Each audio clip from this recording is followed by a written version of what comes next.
Saudara, Indonesia akan turut ambil bagian dalam konferensi tingkat tinggi KTT Perdamaian Gaza di Kairo, Mesir melalui kehadiran Presiden Prabowo Subianto. KTT ini akan menjadi momentum bersejarah penandatanganan perjanjian damai untuk menghentikan perang di Gaza. Presiden Prabowo Subianto dan sejumlah kepala negara lainnya, Raja Yordania Abdullah II, Emir Qatar Sheikh bin Hamad Al Thani, hingga Perdana Menteri Arab Saudi Muhammad bin Salman Al Saud akan hadir di forum ini. Presiden Mesir Abdel Fattah Al-Sisi akan memimpin forum ini bersama Presiden Amerika Serikat Donald Trump. Lebih dari 20 pemimpin negara akan hadir dalam pertemuan ini untuk membahas penghentian perang dan perdamaian di Gaza.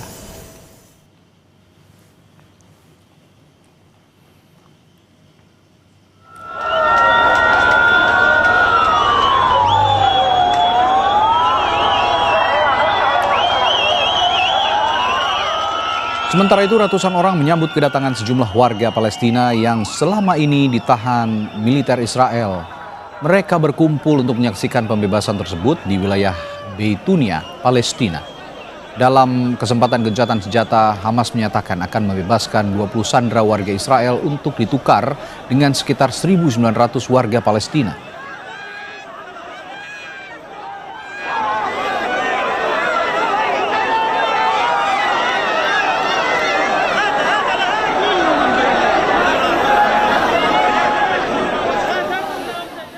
Mensesnek Prasetyo Hadi mengungkap Presiden Prabowo Subianto telah meminta Wakil Panglima TNI untuk menyiapkan pasukan untuk mendukung perdamaian di Gaza. Hal ini disampaikan Prabowo pada Minggu malam sebelum berangkat ke Mesir. Bapak Presiden juga menyampaikan hal tersebut bahwa kalau memang kemudian tercapai kesepakatan ke arah yang baik dalam artian terjadi perdamaian dan kemudian salah satu konsekuensinya adalah Indonesia diminta untuk ikut serta membantu mengirimkan pasukan perdamaian. Nah, tadi juga dibahas dan diminta kepada tadi alhamdulillah yang hadir adalah Wakil Panglima TNI untuk juga mulai mempersiapkan diri. Manakala dibutuhkan kita sudah siap.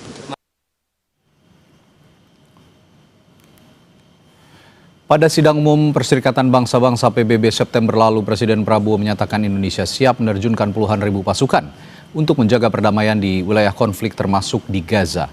Prabowo menambahkan Indonesia pun siap mendukung secara finansial untuk mewujudkan perdamaian.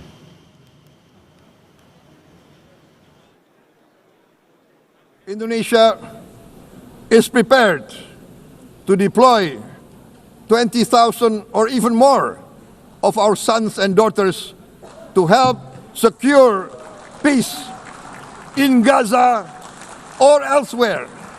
We are also willing to contribute financially to support the great mission to achieve peace by the United Nations.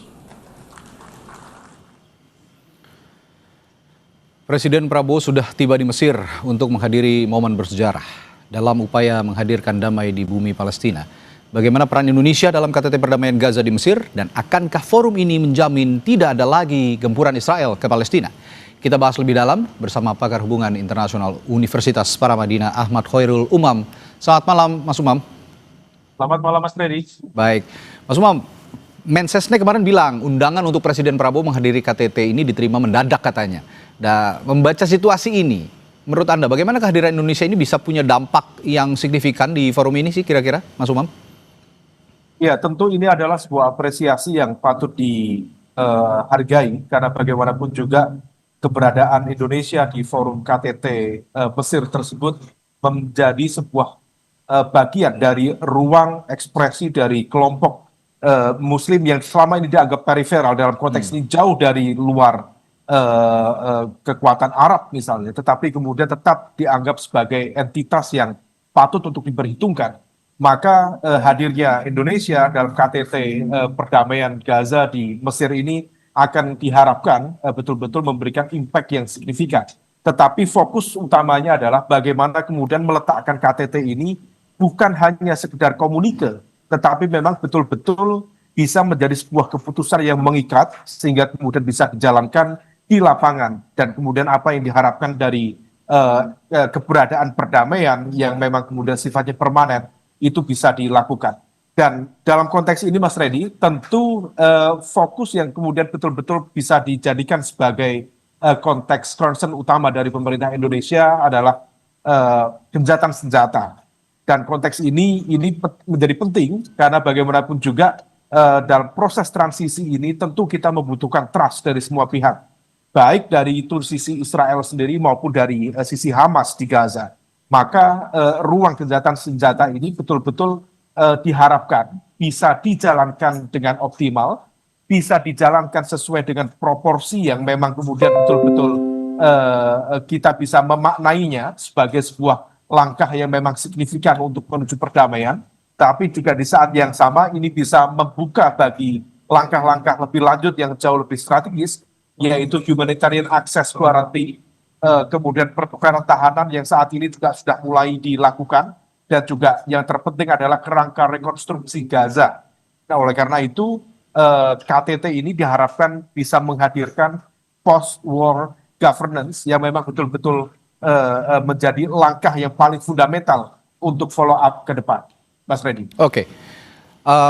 Lalu yang ingin saya tanyakan juga soal kontribusi atau peran Indonesia kira-kira yang perlu dilakukan untuk mendorong dan menjamin tidak ada serangan lagi ke Gaza, karena ini kan sebenarnya besok atau hari forum yang akan diselenggarakan di Mesir ini kan sangat-sangat bersejarah, termasuk sejarah juga untuk Indonesia karena presiden kita Pak Prabowo Subianto dilibatkan di dalamnya.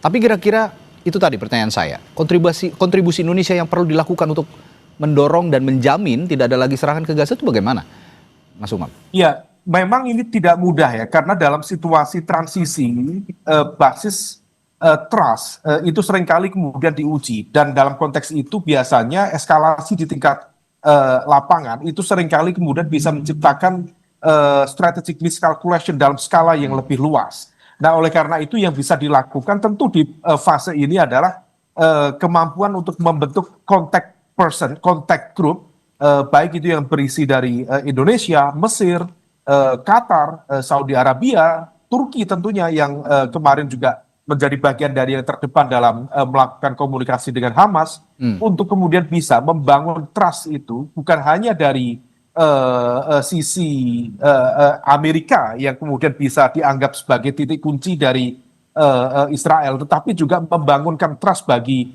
teman-teman yang ada di Palestina, dalam konteks ini adalah Hamas. Memang ini tidak mudah karena memang kedua belah pihak tentu sudah dihadapkan pada sebuah situasi yang basisnya adalah kecurigaan.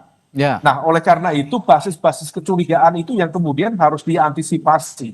Karena bagaimanapun juga ketika bicara demilitarisasi Gaza, maka di satu sisi kalau misal kita bicara trust, itu bisa diharapkan menciptakan perdamaian, tetapi di saat yang sama kalau misalnya itu disalahgunakan, tentu itu bisa menjadi alat yang sangat efektif untuk mendegradasi kredibilitas dan juga kapabilitas dari kekuatan Palestina yang direpresentasikan oleh Hamas di Gaza. Mas Umam, kalau bicara trust, ini ada gimmick yang ditunjukkan oleh Israel, di mana pada forum ini Israel tidak akan hadir, tidak mau hadir lah ya, boleh dikatakan, sudah dinyatakan oleh pemerintah Israel. Nah, kalau bicara trust, gestur seperti itu apakah juga masih diragukan kalau bicara trust ya? Sekali lagi, masih diragukan apakah benar-benar Israel bisa mengikuti komitmen yang akan diputuskan dalam forum ini? Ya, itu menjadi bagian dari sebuah ujian terhadap komitmen serius. Jadi memang butuh dari political will of the top political leader. Di dalam konteks ini tentu Israel harus menunjukkan komitmennya secara konkret. Memang ini di saat yang sama bisa menjadi ujian kredibilitas bagi kepemimpinan Presiden Amerika Serikat Donald Trump, yang dianggap sebagai pihak yang dalam tanda kutip bisa menjamin bagaimana pergerakan, bagaimana kemudian arah dari kekuatan Israel. Tetapi ketidakhadiran Netanyahu misalnya, tentu ini menjadi sebuah ujian yang tidak bisa kemudian dianggap sebelah mata. Tetapi ya bagaimanapun juga kita tidak memiliki pilihan banyak. Bahwa ini sebuah proses yang harus dijalankan. Dan tentu Amerika Serikat mempertaruhkan kredibilitasnya di sana. Kalau misal kemudian terjadi hal-hal yang di luar kalkulasi, di luar prediksi, tentu di dalam konteks ini Amerika Serikat dan kita harapkan teman-teman dari dunia barat, termasuk juga dari Macron dari Prancis kabarnya juga Prancis, ya. diharapkan akan datang misalnya, betul-betul kemudian bisa menjadikan ini sebagai sebuah momentum untuk konsolidasi kekuatan kemanusiaan.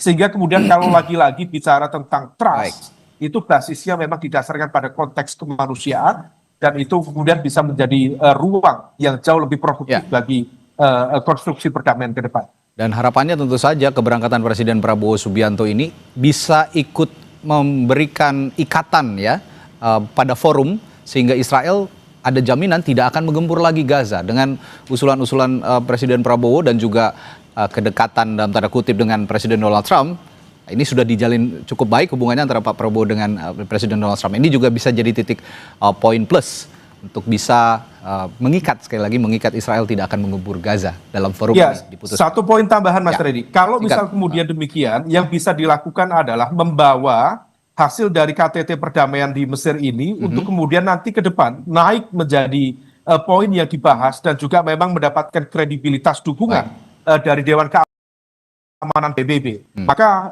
dalam konteks ini kalau misal kita merujuk pada piagam 35, pasal 35 piagam PBB, maka perlu kemudian nanti sebagai tuan rumah Mesir, kemudian bersama dengan co-sponsor yaitu dari Amerika Serikat dan juga negara-negara organisasi konferensi Islam, untuk bersama-sama mengirimkan surat permintaan kepada Dewan Keamanan PBB untuk kemudian nanti dibahas, sekaligus juga melampirkan outcome dokumen dari KTT ini. Kalau misalnya ini kemudian terus perlahan bisa dibangun trust-nya, step by step bisa dilakukan, kita harapkan ada hasil yang jauh lebih baik ke depan. Mas Reddy. Kita nantikan peristiwa bersejarah ini nanti ya, Mas Umam. Terima kasih pakar hubungan internasional Universitas Paramadina Ahmad Khairul Umam telah berbagi perspektifnya di Sapa Indonesia Malam. Sampai jumpa lagi Mas Umam. Terima kasih Mas Reddy. Terima kasih. Saudara, bagaimana nasib pelatih timnas Patrick Kluivert usai timnas gagal